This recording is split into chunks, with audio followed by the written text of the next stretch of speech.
On va parler principalement d'intelligence artificielle et je souhaiterais principalement prendre le temps de parler avec vous en fait de l'apport que ça a dans la collaboration et dans le travail quotidien des collaborateurs en s'affranchissant du problème technique que nous n'aurons pas le temps d'aborder aujourd'hui totalement. Ici, vous avez quelques phrases qu'on aimerait tous pouvoir évoquer en tant que collaborateurs, qu'on aimerait tous pouvoir valider. C'est: est-ce que je connais tous les collaborateurs de ma société? Est-ce que je connais leur expertise? Est-ce que j'ai accès à tous les documents de mon entreprise? Est-ce que finalement je profite de la connaissance accumulée par tous les salariés de cette entreprise? Et comment je peux avoir accès rapidement à ce savoir? Comment je peux accéder aussi rapidement et facilement aux documentations officielles, structurantes de mon activité? Et comment je peux prendre les meilleures décisions? Donc ça, quelque part, c'est, quand on est un peu professionnel, c'est ce qu'on souhaite tous pouvoir se dire un jour. Et donc du coup, on va avoir pour répondre à ça, on va avoir besoin d'interfaces qui soient de plus en plus à la demande. Donc là, je réponds à la notion de qui sera finalement la Digital Workplace de demain, c'est à qui la Digital Workplace ou à qui l'outil informatique doit répondre et ce qu'il doit apporter.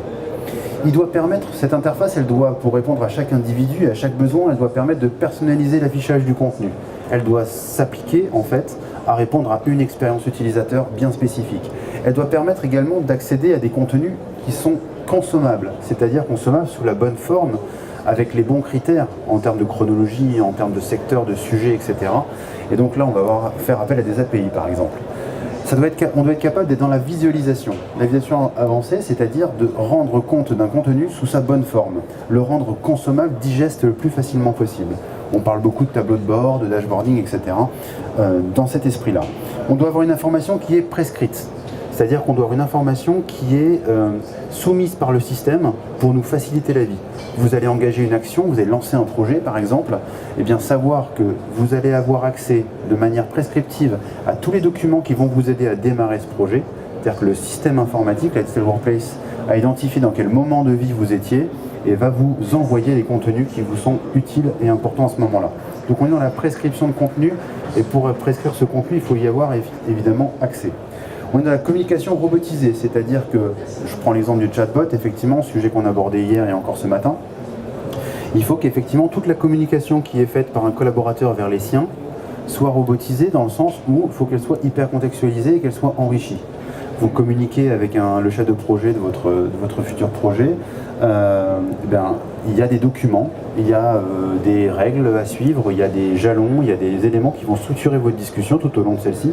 Et il faut que des solutions et des technologies de robotisation vous permettent d'être confrontés à ces documents au fil de l'eau de la conversation, pour finalement avoir un déroulé chronologique de votre projet qui soit tout à fait intuitif. Et puis enfin, vous avez des données qui doivent être vérifiées et confrontées en permanence. Et là, on va voir que l'intelligence artificielle a un rôle à jouer important. J'ai décidé ce matin de parler de la combinaison des intelligences dans une entreprise. Et pour ça, j'ai fait un schéma rapide qui devrait vous faire comprendre rapidement à quoi on est souvent confrontés tous les jours, vous et moi.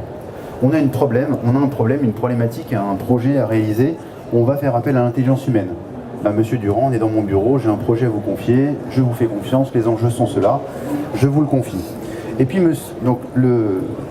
moi-même, vous avez un projet, une problématique, vous allez la confronter, cette problématique, vous allez la structurer, vous allez l'organiser, vous allez déterminer avec des collaborateurs dans une dimension d'intelligence collective, vous allez réunir un groupe autour de vous et vous allez avoir une stratégie de réponse à cette problématique.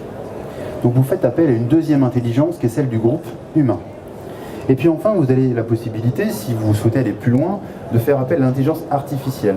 L'intelligence artificielle va venir compléter, va venir augmenter votre capacité d'analyse, votre capacité d'étude.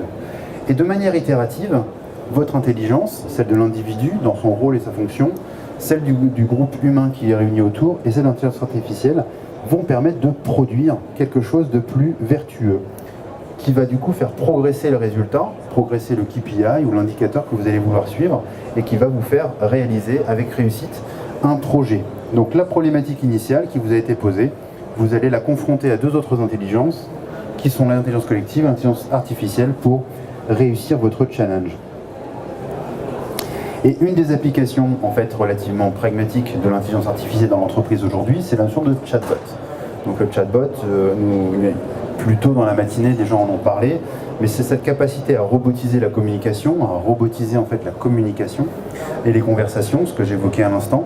Donc être capable de vous soumettre au fil des conversations ou au fil du déroulé du projet, l'ensemble des documents, l'ensemble des informations et des documentations qui vous sont nécessaires pour enrichir et pour fiabiliser vos hypothèses. Donc voilà, ce que je souhaitais vous dire ce matin sur l'intelligence artificielle, c'est qu'elle vient compléter, elle vient augmenter le collaborateur, donc elle vient additionner sa capacité de décision, sa capacité de traitement pour maximiser les résultats.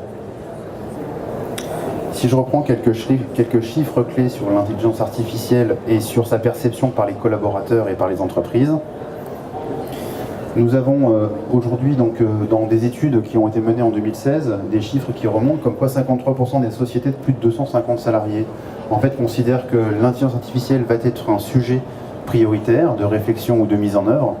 Dans les TPE, ça représente 32%, donc un tiers des TPE, donc petites sociétés, considèrent que l'IA va quand même avoir un impact sur leur activité et leur façon de traiter les sujets. Ici, on pourrait extrapoler un petit peu sur la multiplicité des domaines d'application de l'IA. Dans l'industrie, l'intelligence artificielle peut permettre d'optimiser la logistique, d'optimiser les flux, transfert de matière, etc. Dans le service, évidemment, l'IA va permettre d'accélérer et d'améliorer la relation marketing par de la segmentation prédictive, par de la prescription de solutions et d'actions sur des leviers pour optimiser vos indicateurs de performance, par exemple. Ensuite, à l'horizon de 10 ans, donc là, pardon, c'est une étude qui est à l'horizon de 5 ans. Dans les 5 ans qui viennent, 53% des sociétés de plus de 250 salariés du coup, vont mettre en œuvre ce projet-là. À l'horizon de 10 ans, deuxième petit point, donc d'ici 10 ans, les machines pourraient effectuer en tous les cas 80% des tâches dites répétitives et chronophages dans une entreprise. Et effectivement, je parlais à l'instant du chatbot. Le chatbot est un bon exemple de robotisation. Hier soir, pour ceux qui étaient là, j'évoquais le mot de taylorisation, en fait, la notion d'industrialisation de tâches récurrentes et répétées. Et puis à l'horizon 2035, donc à l'horizon de 20 ans, l'IA contribuerait à un gain de productivité de 40%, ce qui est important dans les entreprises dans lesquelles nous sommes, qui sommes confrontés finalement à l'instantanéité, donc à l'accélération des temps de décision, à la volumétrie de contenu à disposition pour prendre nos décisions. Donc ce gain de productivité est non négligeable. Et puis je souhaitais terminer par une chose plutôt positive, c'est que l'IA aura un impact positif sur la santé au travail. Selon 67% des dirigeants, ils ont 67% à partager cette idée-là, 70% pour les managers, alors que c'est la population qui peut-être est la plus en risque face à cette évolution technologique, puisque en fait l'IA va principalement et particulièrement participer à la prise de décision, et dans l'entreprise aujourd'hui, c'est encore le manager qui est souvent en capacité d'engager une prise de décision, et donc c'est bien de voir que 70% d'entre eux considèrent que ça a un impact positif, et puis pas si loin derrière finalement, les salariés qui considèrent à 41% que ça va avoir un impact positif.